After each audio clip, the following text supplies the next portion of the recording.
Serena here for being a queen and everything in between. Thank you so much for tuning in my channel. I am super excited to have you here. And because you're watching my videos, you are my familia. But if you want to make it official, you must like, comment, and subscribe. And here's why.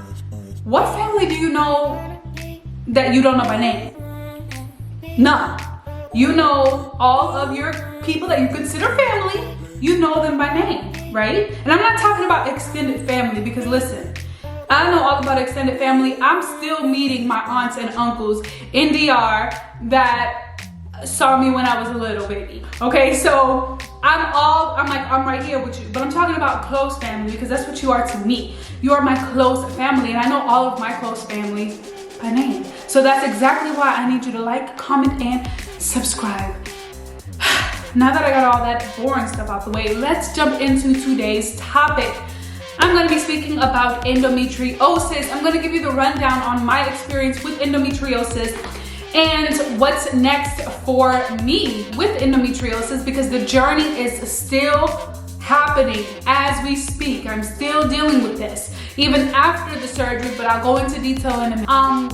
Before I go any further, I definitely want to give a huge disclaimer. I am in no way, shape, or form a medical professional. Every single thing that is in this video is solely based on my personal experience, the research that I have done, and the conversations I've had with my doctors concerning endometriosis. So please take everything I say with a grain of salt because while it is good to have other women that also experience endometriosis or have the same experiences as you, everybody's experience is still different and you can't take that away. So just because I have certain things or I'm going to be saying certain things, it does not mean that you have endometriosis, okay? Just because I'm maybe describing a symptom that you may be experiencing.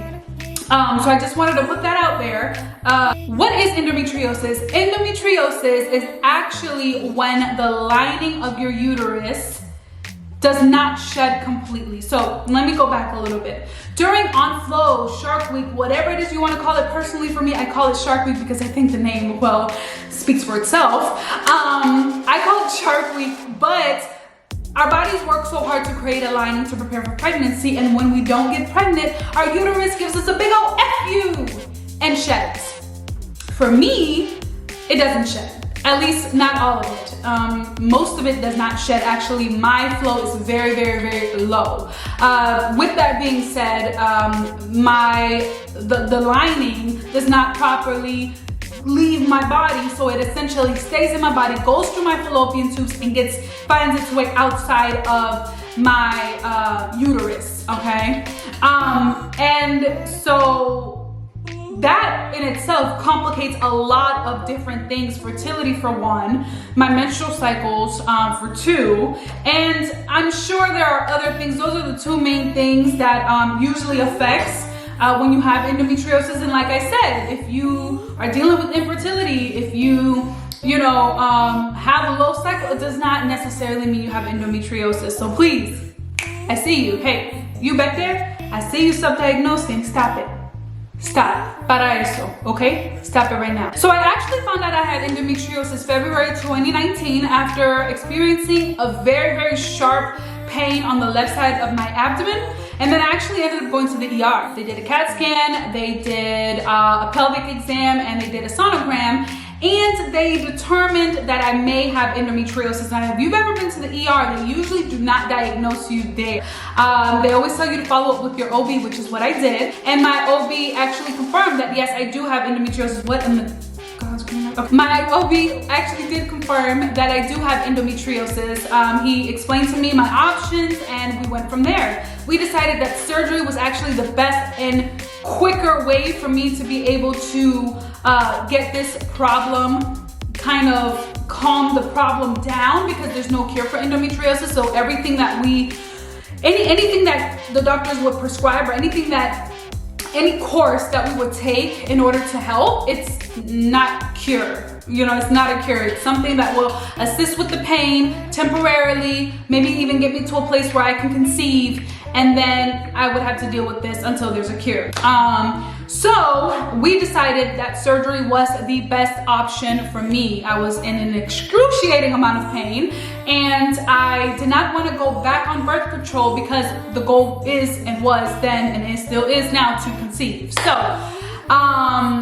side note, this is actually a super good reason why people should be really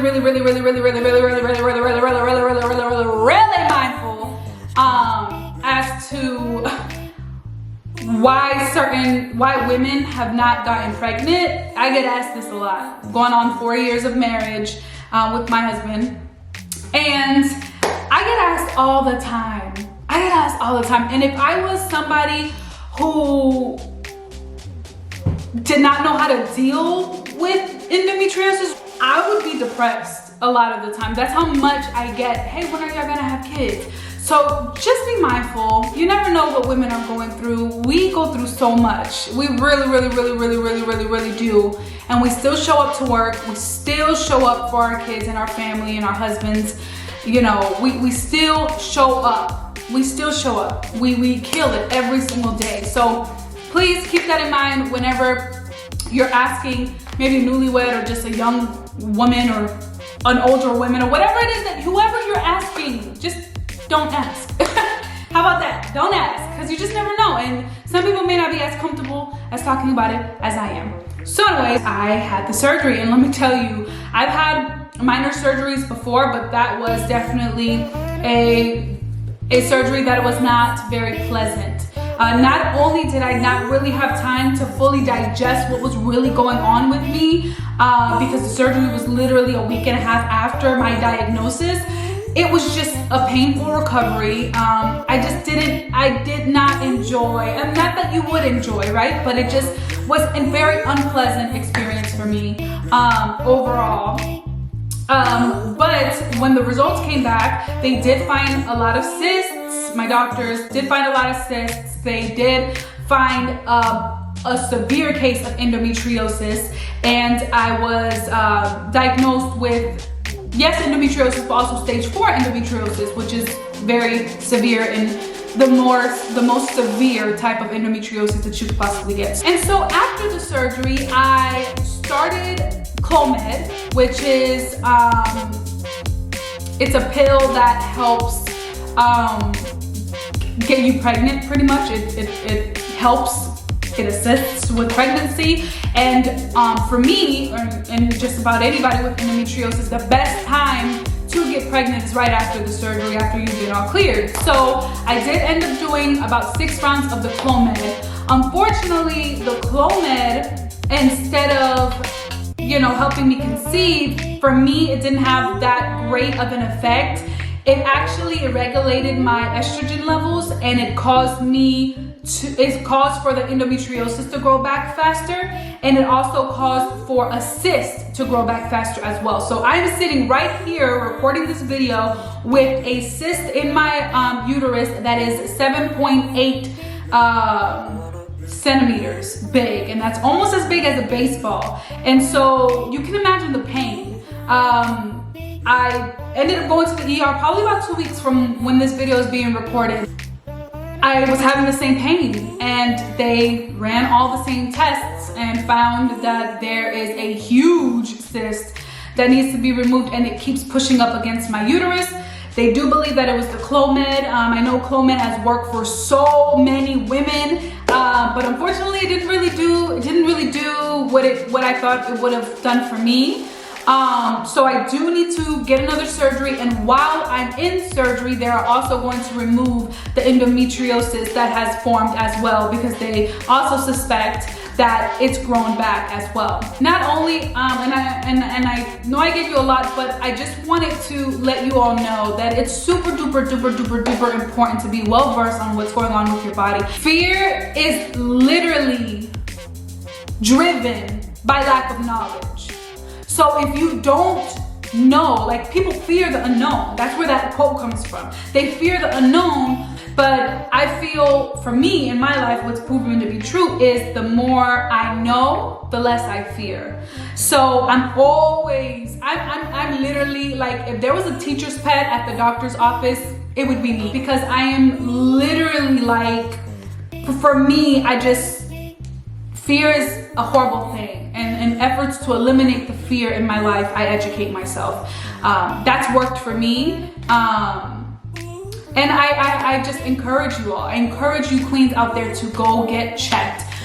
Whether you suspect you have endometriosis or not, go get checked. Part of being a queen and everything in between is being knowledgeable, okay? Being knowledgeable of your own body, of your feelings, of your physical and mental health. So that's a lot of what this channel is gonna be about. My journey through endometriosis and all the other challenges that I've been able to overcome, and I know that this is going to be another challenge that I'll be able to overcome. So next time you see me, I will be in the operating room, and I will try my very, very best to document my whole healing process and recovery and all that great and gravy stuff. I am well aware that a lot of us are not as fortunate to get medical help, so I have linked below certain resources that helped me in the city that I lived in, and also two resources that might be able to help you in your city, so that way you can get those checkups, because I understand. Trust me, I understand. Listen, we are right here, okay? I know how it feels not to be able to go get checked up. It's just super duper important. So I want to try to remove those roadblocks if I can. So link in the bio below. Don't forget to like, comment, and subscribe. Thank you so much for tuning in, and I hope that you queens enjoyed this video. Comment below if you know someone with endometriosis, if you have endometriosis, if you are dealing with infertility or anything like that. I need those comments below. I want to have a conversation with you. It's super important for you to know that you're not alone. I'm sitting here 27 years old with these challenges, but I feel optimistic, I feel positive, and I know that ultimately I'm good, I'm kept, and I will be all right. And so will you. For being a queen and everything in between, elephant juice for watching. Nadia Karina signing off.